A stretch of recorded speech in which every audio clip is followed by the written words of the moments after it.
we have to understand that the whole process of realization, some use awakening, but anyway, the process of realization is the process by which you start to understand what is your true nature.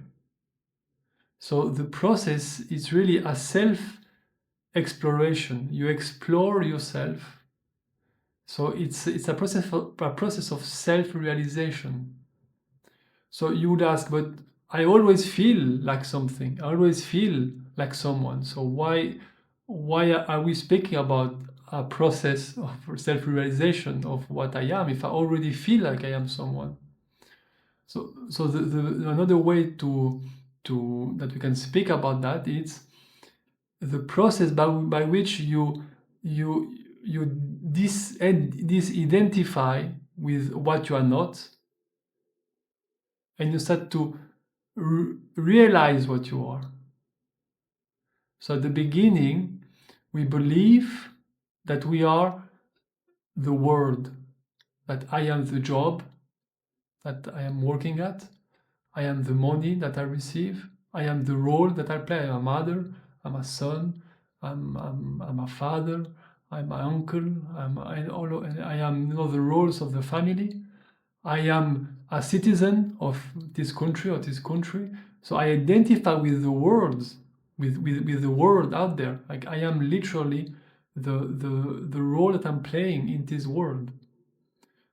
But then you see, no, wait, I'm not those roles. So you disidentify with that. And then you see that we are identified with thoughts, with memory. Or I have this name, I am this name, I have this family, I have this I am this thought pattern, I am this, I am that. So I start to identify with my thoughts, but that's not what I am. So I have to disidentify with thoughts. And then I see, but I am my body. If the body is fat, I'm a fat entity. If the body is very skinny, I'm a very skinny entity. If the body is very tall, I am a tall entity. Small, and all of the shape and size and disease and things that can happen in the body, and we start to identify with the body. So we have to to withdraw our identity from the world, from the mind, and from the body, and then we realize what is left, and what is left has nothing to do with a world, with a mind, or with a body. And the way we do this, we see that all we know about the world is perceptions, all we know about the mind is thoughts, and all we know about the body is sensations. So you are not this, you are not this, you are not this, you are not this. And you start to fall back into what you are. You start to taste that, that's right, I'm not this, I'm not this. But even if I'm not my perception, I'm still present. Even if I'm not my mind and my thoughts, I'm still present. Even if I'm not the body and sensation, I'm still present. So this process of realization, it's the process by which I realize my true nature. And I realize my true nature, one of the steps is to see what you are not. So that's why often it's a process of negation. We start by saying, I'm not the world, I'm not the body, I'm not the mind, I'm not my perceptions, I'm not a sound, I'm not a sight, I'm not a taste, I'm not a smell, I'm not a touch. So I'm not my perception. I'm not my body. I can take any sensations. That's not what I am. What I feel, but that's not what I am. I'm aware of sensations, but I am not a sensation. So sensation can disappear. Such a sensation can appear, but that's not what I am. That's the same with thoughts. I'm not the mind. Thoughts can appear and disappear, but I don't disappear with them, and I don't appear with them. I'm constant and present. So we have to realize that our identity, what I am, my presence, is not involved, is not influenced by the appearance that that that I am aware of. And that's the process that you said to see, oh yeah, I'm not this, I'm not this, I'm not that. And then it's very difficult to really explain what you are, because every word that anyone can use is inaccurate. Because what we are, what you are, what I am, it's you cannot define, you cannot talk about it, because anytime you talk, anytime you speak, you are using concept. A concept, it's an idea that you desire it to be true. It's really something. It's a thought that you believe that it can be true, and you make it true by believing it. So everything is conceptual. All of this world, this seemingly physical world, it's an idea in your mind. It's an idea not in your mind, but it's more accurate to say in your being, because every perception is appearing to you in your presence. Just like every sensation is appearing in you. It's an appearance to you, to what you are. In every thought, it's an appearance, it appears in you. So the end of suffering is this realization that, oh yeah, everything can appear within me, but my identity is not involved with it. And the less you mix up your identity with what is appearing, the more peaceful you will feel. Peaceful because what you are, what I am, is never in conflict with anything. Because what we are is not something that can enter in conflict with something else. Because the nature of what we are is the nature of everything that can appear. If something appears, it has to be what I am. It has to be an expression of what I am. So you can use awareness, you can use consciousness, you can use presence, you can use whatever words make sense to you. But it's a clarity. Anything can appear, but that this doesn't involve me. This is not something that is of concern of what I am deeply. So anytime you are worried, anytime you feel fear, guilt, resentment, is because you are perceiving the world, and when you perceive a world, you perceive that you are someone or something in that world, and then there is the struggle, the fight with the world, with the people, with the situation, with everything. So there is different way you can approach and you can explore. There is one way that I often use, that you explore the world. The physical world. Is the world physical? Because if the physicality of the world disappear, the identity of the person that is living inside a body and that is suffering, that have trouble and need a solution and healing, disappear with it. Because a physical person must appear in a physical world. So you can explore it and it dissolve, and you see that the sense of identity start to dissolve with it. Or you can explore directly the sense of identity, the sense of being inside something. You can explore the sense of being a person, the sense of being somewhere localized in the body. And as the sense of identity, the concept of self, the idea of a self disappear, the world disappear with it, because the object and the subject appear together. So it's a process of self-realization. You have to explore what is here. You have to explore actuality with sensitivity, with intelligence. You have to realize that you are constantly fully engaged with experience, fully engaged with what is here. And you have to find this posture, this this sensitivity through which you are going to explore what is here in a way that you will perceive more and more and more and more, like deep, like layers that are dissolving, that what you are essentially is pure innocence, in the sense that nothing that has appeared, that is appearing or will appear, can change it, can taint it, can modify it.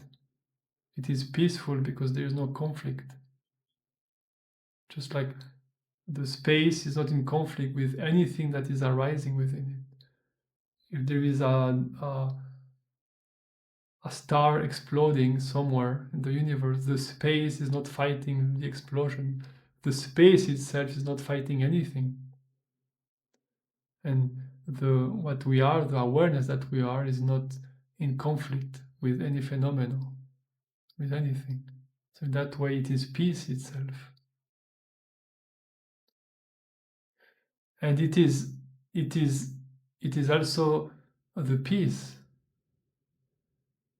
and the joy.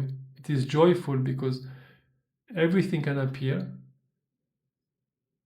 and because whatever appear is not dangerous to me. It's not a threat to what I am. It's not a true limitation. Why not having fun? Why not letting this expression appear? So that's the joy of life.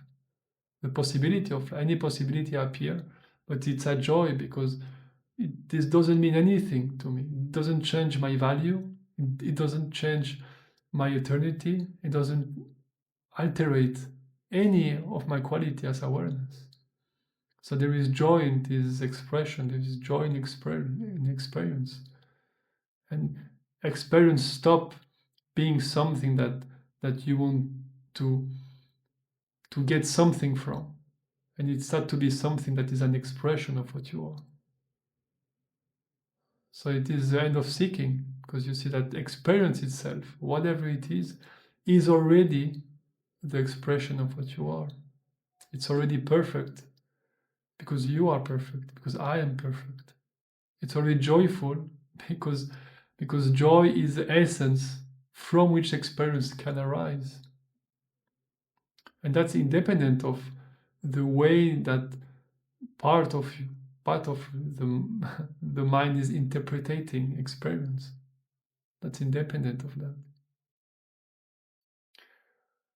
So what is happening, it's an identity crisis.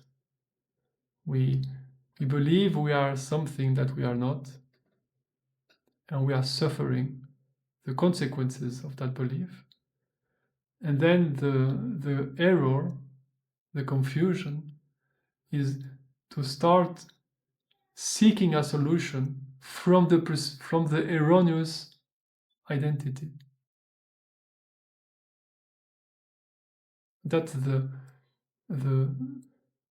core issue, and the highest difficulty for someone who has not seen this clearly is that you are searching for a solution from the problem.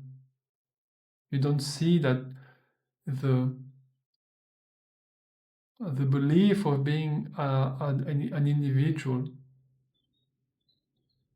is the issue, is the struggle itself. And from that perspective, there is no solution, there is no healing, there is no happiness, there is no joy, because the holding of that belief in you is manufacturing suffering, manufacturing fear, manufacturing anger, manufacturing guilt, manufacturing confusion at all levels.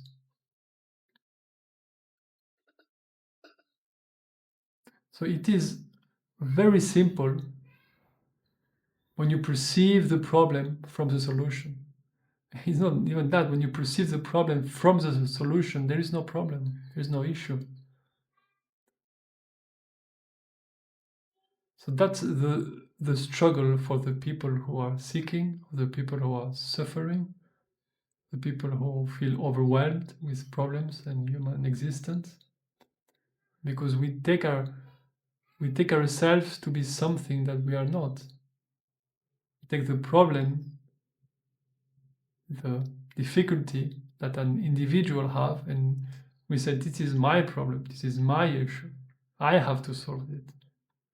And we start to play a game, and we forget that there is another way, there is another path, there is another possibility available.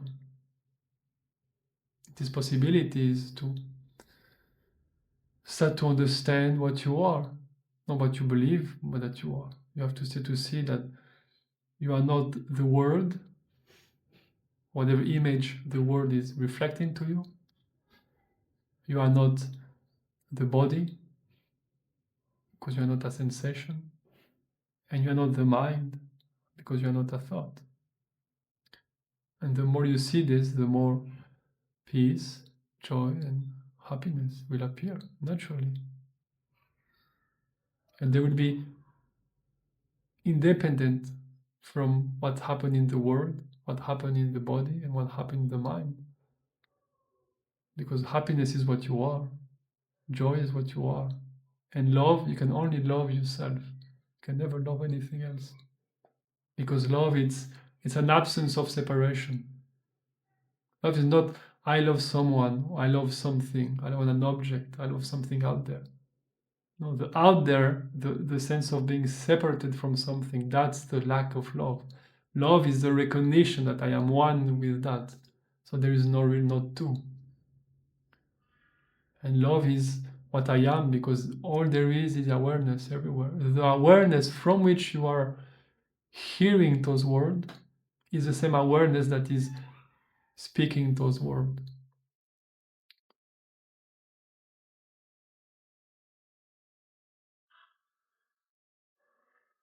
So it's a identity crisis that we are.